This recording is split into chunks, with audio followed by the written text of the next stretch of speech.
आज काही लोक म्हणतात की संभाजीराजांना धर्मवीर म्हणा हरकत नाही, आपल्याला लोकशाहीने दिलेलं स्वातंत्र्य आहे, स्वातंत्र्यवीर म्हणा, स्वराज्यवीर म्हणा, धर्मवीर म्हणा हरकत नाही. पण माझा प्रश्न महाराष्ट्राला आहे, 350 वर्षाचा मग हिशोब कोण देणार ते पण सांगा. 350 वर्षाचा हिशोब कोण देणार? ते 350 वर्ष आणि आजही छत्रपती संभाजी महाराजांना व आत्ताची गोष्ट सांगतो, तुम्ही आपण महाराष्ट्रात आहोत. माझा युट्यूबला एक व्हिडिओ आहे, माझा आमचा एक सहकारी आहे वीरभद्र सिंगचा, त्याने मला फोन केला. तो युपीसीला क्लासेसला दिल्लीला आहे, दिल्लीमध्ये एका मोठ्या नामांकित तिथल्या एका इन्स्टिट्यूट मध्ये युपीसीचा अभ्यास करतो. त्याने मला फोन केला, त्याचं नाव अभिषेक इंगडे ठाकूर. त्याने मला फोन केला, म्हणजे सर काल माझा इतिहासाचा वर्ग झाला आणि कोणीतरी सिन्हा नावाचे प्रोफेसर होते, त्याने आम्हाला शिकवलं की संभाजी महाराज, बरोबर आहे आपण कुठे 2025 मध्ये जगतो साहेब, डोक्यात काढलं पाहिजे की संभाजी महाराजांचा पिच्छा लोकांनी नाही सोडला, जाणून बुजून नाही सोडला. ते म्हणतात की आम्हाला काय शिकवलं काल?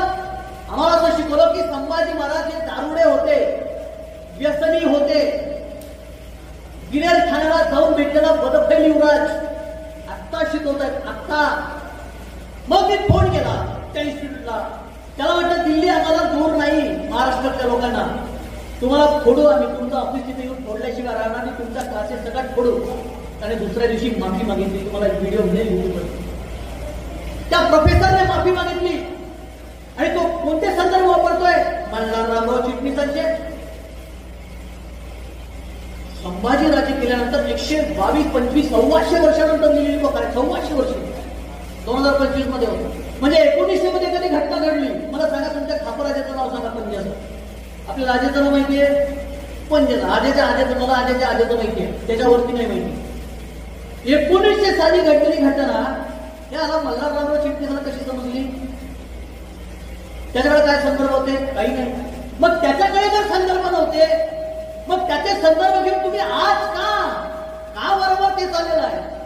का पुन्हा तेच चाललं? म्हणजे 350 वर्ष बदनामी करायची. आज म्हणायची की संभाजीराजे धर्मविरोध आहे, धर्मासाठी मरण पावले. खोटी गोष्ट आहे.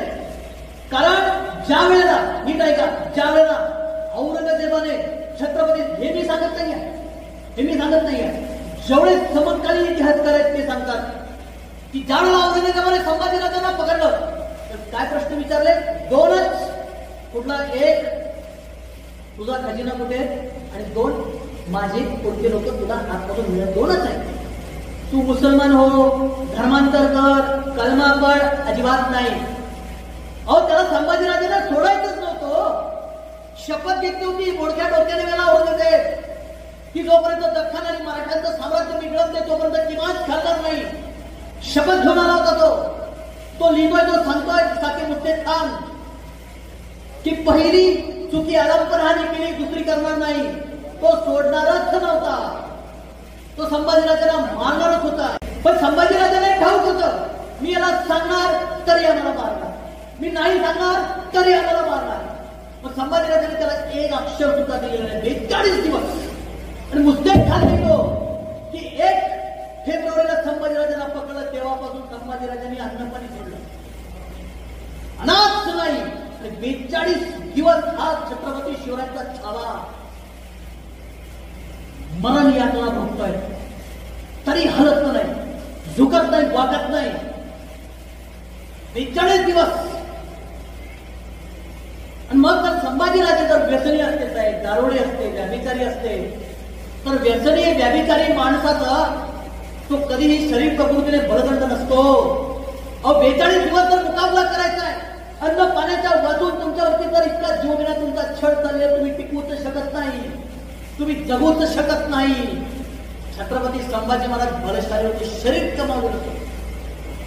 ते सांगतात 5 वर्षाच्या वयापर्यंत त्यांनी धनुर्विद्या, मल्लविद्या या सगळ्या विद्यांमध्ये निपुण आणि पारंगत झालेले होते. मग शरीर प्रकृतीने मजबूत होते.